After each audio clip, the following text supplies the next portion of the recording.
RFI Convida. Adriana Moisés. A RFI convida hoje a cientista pernambucana Patrícia Medeiros, professora da Universidade Federal de Alagoas, especialista em etnobotânica, uma disciplina que estuda a relação das pessoas com as plantas. Patrícia dedica suas pesquisas às plantas não convencionais que podem enriquecer nossa alimentação no dia a dia. É um prazer recebê-la aqui nos estúdios da RFI. Patrícia, seja bem-vinda. O prazer é todo meu, Adriana. Muito obrigada pelo convite e estou à disposição para responder o que vocês precisarem. Patrícia, você foi uma das cientistas recompensadas em 2020 com o Prêmio Jovens Talentos Internacionais, concedido pela Unesco em parceria com a Fundação L'Oréal, justamente por essa pesquisa, e está aqui em Paris para receber a recompensa. Recebeu ontem, porque a pandemia acabou adiando todas essas cerimônias. Eu queria te perguntar, em primeiro lugar, se apesar da pandemia, nesses 2 anos, as suas pesquisas conseguiram avançar nessa área. Sim, com certeza com a pandemia a gente precisou fazer alguns ajustes, né? Principalmente porque a nossa pesquisa parte do trabalho de campo, da ida nas comunidades. Então, durante a pandemia, a gente não conseguiu fazer esse trabalho, né? Não seria responsável da nossa parte. Então, nós precisamos fazer algumas alterações. A gente também não pode fazer a etapa de avaliação dos produtos, né? Levar para as feiras para que as pessoas provassem. Então, nós ficamos muito tempo fazendo pesquisas online, que foram bem interessantes, na verdade. A gente teve resultados bem interessantes sobre o público que estaria mais propenso a consumir essas plantas, né? As plantas alimentícias não convencionais na sua dieta. A gente tem informações interessantíssimas sobre algumas coisas que podem interferir na aceitação desses produtos, mas Cita alguns principalmente online. exemplos, fala sobre isso é bastante interessante. Pronto, a gente conseguiu ver, por exemplo, que em alguns casos as pessoas mais velhas elas estão mais dispostas a consumir certas plantas do que as mais jovens, principalmente porque elas já têm um conhecimento prévio, né? Geralmente as pessoas mais velhas já tiveram mais experiências com plantas que hoje não são tão conhecidas pela população jovem. E a gente viu também que as pessoas que sabem o que são plantas alimentícias não convencionais, elas estão muito mais dispostas a consumir. Então, o primeiro passo é uma coisa bastante óbvia, né? Mas que a gente precisa implementar. Fazer com que as pessoas conheçam esses produtos para que elas possam se interessar. É muito importante publicizar o que são as PANC, né? As plantas alimentícias não convencionais. E a gente viu também outras coisas bem interessantes. Por exemplo, o próprio nome que a gente se refere à planta pode interferir no interesse, né? Vou te dar um exemplo que eu sempre gosto de usar. A gente acha que o fato de gostar ou não de um produto tem a ver apenas com o gosto, com o cheiro. Mas imagina que você está comendo, sei lá, um hambúrguer. E esse hambúrguer tá lindo, cheiroso, você tá lá dando sua primeira mordida e antes de você comer eu digo, esse hambúrguer é feito de inseto. Então, na hora, a sua percepção vai mudar, porque as pessoas têm uma série de outras coisas que as fazem definir se vão gostar ou não de algo, né? Entre elas, coisas que não têm a ver com o gosto, com o cheiro. Inclusive o nome. Inclusive o nome. Tem estudos que mostram isso, que se você chama um prato por um nome um pouco mais, que a gente já fala no Brasil, gourmet, né? Ele pode ter uma aceitação maior do que o mesmo prato, só que com um nome mais simples. Então, o que é que nós estamos testando? Será que o fato de a gente chamar o produto de planta alimentícia não convencional tem um impacto? Será que quando a gente usa um nome que é pouco conhecido pelas pessoas, ou quando a gente usa o mesmo produto com um nome que se assemelhe a uma planta convencional, a uma frutífera convencional, será que tem diferença? E aí a gente tem encontrado resultados interessantíssimos nas pesquisas online. As pessoas não estão provando, mas a gente coloca fotos de sucos, por exemplo, e aí coloca diferentes nomes para as pessoas avaliarem o quanto elas acham que aquele suco é saboroso, apropriado para consumo. E a gente está vendo que tem uma influência enorme. Por exemplo, quando a gente apresenta um nome desconhecido, como cambuí, oricuri, geralmente as pessoas tendem a ter menos expectativas do que quando a gente coloca um nome que se assemelha a uma planta convencional. Por exemplo, caju esmeralda, né? Uma coisa que é bem genérica. E aí a gente chegou a essa conclusão. Significa que as populações de agricultores e extrativistas precisam agora mudar o nome das suas plantas? Não, né? A gente não recomenda isso, até porque a gente acredita que a popularização dessas plantas precisa vir acompanhada de uma valorização cultural, né? Que esses Sim, de produtos saberem de onde vem. Muitos desses Exato, nomes são indígenas, na verdade, né? Eles estão lá exatamente. desde a nossa história. Perfeito. Então, a gente acredita que é um instrumento também de valorização cultural que a gente tanto precisa no nosso país.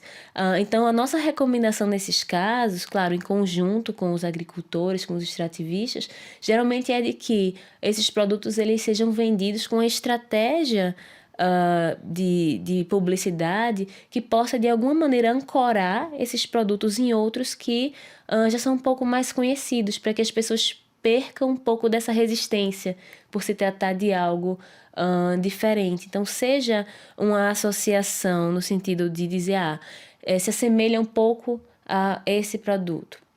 Ou mesmo de misturas, né? Produtos que possam trazer um elemento novo, mas misturando com elementos já conhecidos. Isso pode Para facilitar no fazer primeiro essa momento. ponte, essa ligação com os consumidores. Agora, o Exato. Brasil, a gente sabe que tem uma diversidade incrível, apesar dela estar sendo aí comprometida com a realidade atual, mas no norte, no nordeste, a gente sempre soube que havia essas frutas e outras plantas menos conhecidas no sul. Isso é uma realidade que permanece ou hoje existe essa pesquisa dessas plantas, então, comestíveis não convencionais em todo o país? A gente está descobrindo, está crescendo a lista desses produtos com a pesquisa? Uma das questões centrais nisso que você apontou é o que é não convencional? Ou não convencional para quem? Então a gente usa esse termo, né, planta alimentícia não convencional, que é um termo que está muito popular no Brasil hoje, mas existem essas questões. Às vezes algo que para alguém que está no sul, no sudeste, não é convencional, no nordeste é super conhecido. Por exemplo, o cajá é um produto que no nordeste é super convencional. Então existem essas questões e, claro, cada região vai ter suas particularidades.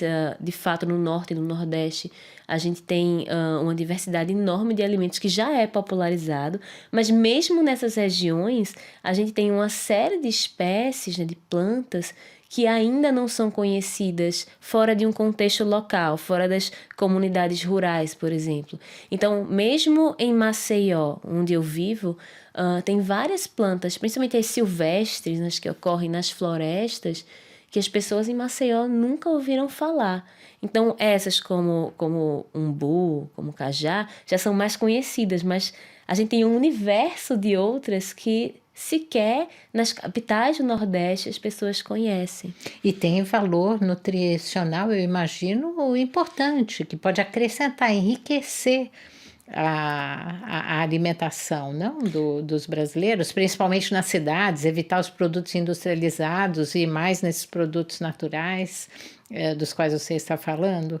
Certamente, muitas vezes a gente busca aquele produto que tenha um perfil nutricional muito maravilhoso, mas a realidade é que o principal que a gente busca é a diversificação, é que as pessoas tenham várias opções alimentares à sua disposição e cada uma suprindo determinados nutrientes. Então, por isso que a ideia não é trabalhar com uma planta, porque ela é a melhor do ponto de vista nutricional, e sim trabalhar com várias que são importantes para diversificar as dietas e, ao mesmo tempo, que são fonte de renda para populações locais, de agricultores, de extrativistas.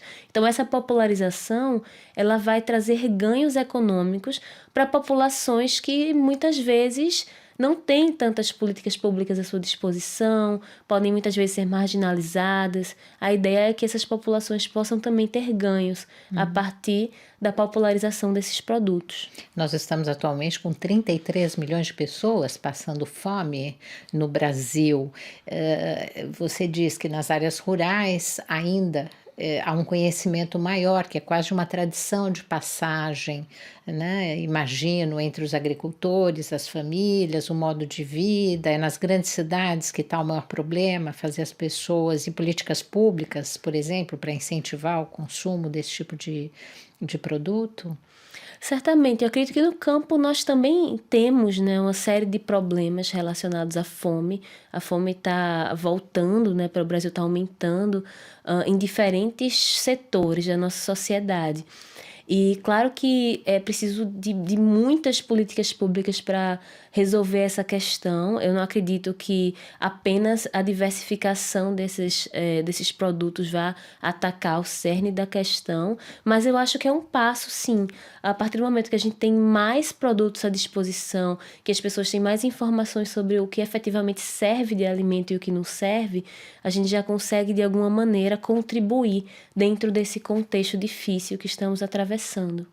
E, Patrícia Medeiros, como você está vendo os esforços no Brasil ao incentivo da agroecologia atualmente? Bom, eu acredito que nos últimos anos, especialmente nos últimos 7 ou 8 anos, nós temos um crescimento, por exemplo, em termos de educação superior, dos cursos de agroecologia. Eu, por exemplo, sou professora de um curso de agroecologia e sou coordenadora do bacharelado em agroecologia, que é em parceria com o Pronera. É um curso que é voltado especificamente para os beneficiários da reforma agrária, acampados, assentados e quilombolas. Então, a gente teve, né, nos últimos 7, 8 anos, um aumento da quantidade de cursos. Estamos tendo profissionais formados para trabalhar com agroecologia, mas a gente precisa avançar muito em termos de políticas públicas para a agroecologia, porque é a chave da alimentação hoje e no futuro. A gente precisa de alimentos saudáveis, a gente precisa de uma produção de base sustentável e ainda temos muito poucas políticas públicas voltadas para a agroecologia em relação ao que deveríamos ter dada a importância desse tema, a importância dessa forma de manejo alimentar. Esse prêmio que você recebeu te colocou em contato com equipes internacionais? Ele vai ajudar no seu trabalho, nessa coordenação? Aqui na França também é uma luta fazer a conversão da agricultura tradicional para a agroecologia. O que você vai levar para o Brasil no seu retorno dessa semana que você está passando aqui em Paris e de tudo que você está vendo aqui em contato com esses cientistas, talvez até da sua área? Nossa, tá sendo bem interessante, assim, muito bom. E tudo começou lá em 2019, quando eu ganhei o prêmio nacional. Então, nesse primeiro momento, com o prêmio, eu já tive não só o aporte financeiro, que foi muito importante para a realização da pesquisa, mas os primeiros contatos com pessoas que ficaram sabendo do prêmio, se interessaram em ter essa relação mais próxima. Então, o meu trabalho ele se projetou muito para além da minha universidade. Isso foi importante, né? Importante para que mais pessoas se sentissem entusiasmadas para trabalhar com o tema, para que eu pudesse passar essa mensagem. E aí, quando eu ganhei o prêmio internacional, lá em 2020, a coisa tomou proporções ainda maiores, né? E agora que eu vim receber o prêmio, eu estou tendo mais uma vez a oportunidade de publicizar, de falar com os meios de comunicação e principalmente, né, em termos de parcerias, eu convivi por vários dias com mais 23 cientistas que ganharam prêmio por outros países, tanto na edição de 2020 quanto na de 2022, porque algumas não puderam vir, né, seriam 30 no total. E foi maravilhoso, porque agora eu tenho muito mais contatos com as pessoas em outros países do mundo do que eu tinha antes. E, sobretudo, foi interessante entender a diversidade, entender que muitas vezes nós passamos pelos mesmos problemas, mesmo estando em culturas tão diferentes. Entender também as particularidades de cada país, de cada cultura, né? Então, estar inserida tão fortemente nesse meio foi uma felicidade muito grande para mim, um privilégio. Então, um bom retorno para você ao Brasil e muito interessante isso que você está dizendo, porque essa luta pelo investimento público na pesquisa e nas universidades não é uma luta só que diz respeito ao Brasil, mas também aqui à França e a muitos países do mundo, como você pôde ver essa semana aqui. Muito obrigada por ter vindo hoje à RFI, Patrícia. Boa volta e bom trabalho, muito sucesso com o seu trabalho. Obrigada, Adriana. Eu que agradeço mais uma vez a oportunidade.